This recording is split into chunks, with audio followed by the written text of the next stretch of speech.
It is time to check in with Amanda Lang, CTV News Chief Financial Correspondent. Talk about a couple of stories in the news this week, starting with today, a couple of developments. Number one, let's talk about the Consumer Price Index. Now, I will point out this, of course, is south of the border, but it's significant and came in better than expected at 2.4%. So, Amanda, whenever we hear better than expected, given tariffs and everything else, a bit of a positive surprise or not? It is, and it sort of mirrors what we've seen here, which is that inflation is kind of under control, and there it's at about 2.4%. The internal, where you strip out the volatile food and energy categories, 2.5%, both lower than expected. And the real takeaway for investors will be that the central bank there, it kind of clears the way for them to lower rates if they want to. Now, they haven't said they want to, but the weaker job data that we've seen from the U.S. might actually suggest that this could bode well if you're looking for a rate cut there. So that will be good news for people who are interested in the stock market. By the way, I should point out, I don't follow this all that closely, but the story that I saw this week, you mentioned jobs numbers, right? So we had jobs numbers come out in the U.S. that were much better than expected until you looked at the numbers from the previous jobs report, which were revised sharply downward. We saw this here, too, with multiple year revisions to productivity and GDP. In our case, they went up. They were better. So we were worrying about something we shouldn't have been. In their case, they thought things were better than they are. It's a bit frustrating. It's just the nature of how one thing that people will often say about the jobs reports is that they're super unreliable, but they're all we've got. So we keep reporting them. They're surveys. It's sort of hard to measure until you get, way past it when you actually know in fact. So 2024 and 2025 were not as strong as we originally thought. So for people in the U.S. who feel like things are a little tougher than the data would suggest, they're right, and the economists were wrong. Let me ask one other thing. I'm curious to have your take on this as well. I read a piece this week, someone questioning how the Canadian dollar is not doing better against the U.S. dollar when you consider the U.S. dollar has been weakening pretty rapidly. Where's the explanation for that? Yeah, I mean, the U.S. dollar is a funny currency because it's still the reserve currency. Everybody that owns U.S. treasuries owns U.S. dollars. It's the currency that commodities are priced in. So when you see things like gold and oil, people need U.S. dollars to buy those things. Our currency had weakened against the U.S. dollar, and so when we say the U.S. dollar is weakening, we don't usually mean against the Canadian dollar. We mean against the euro or the yen, maybe other global currencies. So we're still in a somewhat weak position, which actually does play into the inflationary forces we've seen, including at the grocer. Right, if we're importing stuff from the U.S., we do it in a Canadian dollar that costs us more money. I will bring up the other story of the day. I said these two both happened today. One was the CPI number. The other is the announcement from Donald Trump. And I usually want to preface this to say we couldn't have seen this coming, especially not after the whole Gordie Howe Bridge fiasco. But today we find out Donald Trump says he's planning to actually scale back some tariffs on Canada, on steel and aluminum. What's the take here? Yeah, I mean, this is partly because they definitely are feeling the effects of steel and aluminum. And one thing we know about this White House is that they listen to billionaires. And so really wealthy people in America are saying, hey, look, you're really hurting us because the cost of these things is so high.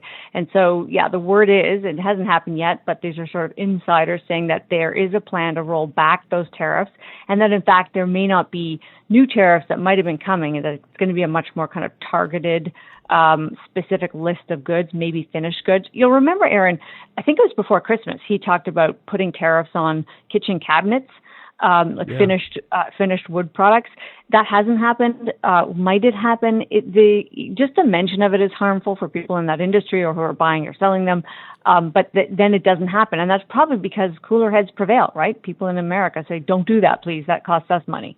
I wonder too, at the end of all this, and as I said, if you're in the auto industry and you heard the story about, the Gordie Howe Bridge and you're starting to worry bad enough for the auto industry already in this country, what did you make of the rebates that the feds announced last week? Because it seemed to make Doug Ford at least happy. Yeah, I mean, in terms of the federal auto strategy, the word, and we covered this on my show this week, the auto sector seems to like it. What it does is puts the onus on kind of manufacturers to come up with an emissions reduction plan, but makes it a little bit more agnostic about how they get there, which is probably a better reflection of where the market is. And so it just puts us on a path. I think the government's still hoping we're all in EVs by the year 2040. 90% is the target. But it also takes away some of the restrictions on manufacturers in the near term. So probably a good balance. Yeah, by the way, for people who heard you say 2040, so we've taken 2035 off the table entirely, right? That's right. Yeah. And I mean, obviously the biggest thing hanging over our auto sector is what happens with CUSMA. What kind of relationship do we have? And I just talked to somebody this week who said there's no plan B. We need to get a deal that keeps production and assembly in Canada shipping to the U.S. market. And if that they wouldn't even answer the question. I said, well, what are you going to do? And he said, I'm not even going to contemplate it. We need to get a deal. I would ask you one other thing. You brought up CUSMA. So obviously everything we've heard from the president or from people trying to analyze what he's saying is this is all posturing, right? To get to the point where we sit down and begin CUSMA, or he decides to do away with CUSMA. So today, when you heard the story about steel and aluminum tariffs actually going the other way, are we beginning to see sort of a change of approach here, or do you think a little too early to judge that? I mean, probably a bit of both, right? I mean, I think it's probably that's a good point, that we might start to see some kind of reality creep into the conversation, actual real negotiating happening. And you can bet that our negotiators are down there saying, you're hurting us right now today. Huge industries are suffering. Stop it. If we're going to negotiate, we need to negotiate in good faith. And so that might be some of what we're seeing here. And yeah, I hope at the end of the day, we keep being told that the rational people who are governors and premiers and business people on both sides of the border know what's right and what has to happen, and that we will get there, but it just might be a bumpy road. Yeah, I wonder how many of those rational people are around Donald Trump. The other question I bring up is one that we saw yesterday, and my first reaction was, whoa, this is a big story. And then the more I thought about it, I'm like, maybe not. Air Transat canceling its last 2 flights into Florida as of this spring. Now, when I first heard it, I thought, wow, I know travel down, from here to the U.S., we got all that. But then, you kind of read into this, the season basically, as they say, is over, and there's no one going to be going down anytime soon. Did you take this to be a big story, a big decision? Yeah, I mean, it's sort of it got played because the story is, are Canadians going at all anymore? And you're absolutely right to say this isn't that big a deal in the sense that this is 2 destinations that Air Transat had, and they come to kind of a natural end. Having said that, we have seen WestJet, for instance, cutting service to 10 U.S. cities because of a decline in demand. And that's right across the U.S. So it's a reflection, I think, of a reality. And if you do need to go to the U.S., it's going to be more expensive because when you have fewer flights, the remaining flights will get pricier.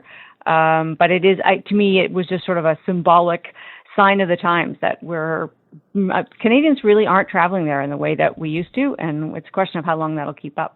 I will mention one last thing that's happened just not that long ago. Good news for people who drink Crown Royal, despite Doug Ford emptying the bottle. Diageo's decided to work things out and come back. Is that the story? Yes, Crown Royal is, now that maybe, I don't know whether it's going to be in a way that pleases Doug Ford or not, but yes, they're trying to sort of reach an agreement to keep it on the shelves. The plant closure, as far as I know, remains. Okay. But I think, and I can't speak for the Premier, but what I've seen is that he's agreed that Crown Royal can stay on the liquor shelves as they, I don't know what kind of terms they're trying to come to, but that was the latest I've seen. All right. Well, that's good news for people who drink Crown Royal. Amanda, thank you very much. You have a great weekend. Thanks. I'm Dylan Playfair. And I'm Tyler Smith. We're putting loneliness in the penalty box by talking to some of our favorite athletes about the importance of friendship. This is Bromance. Bromance is brought to you by Charm Diamond Centers, proudly Canadian-owned and operated. Charm has been part of your love stories and bromances for over 50 years. And you can find Bromance on the iHeartRadio network or wherever you get your podcasts.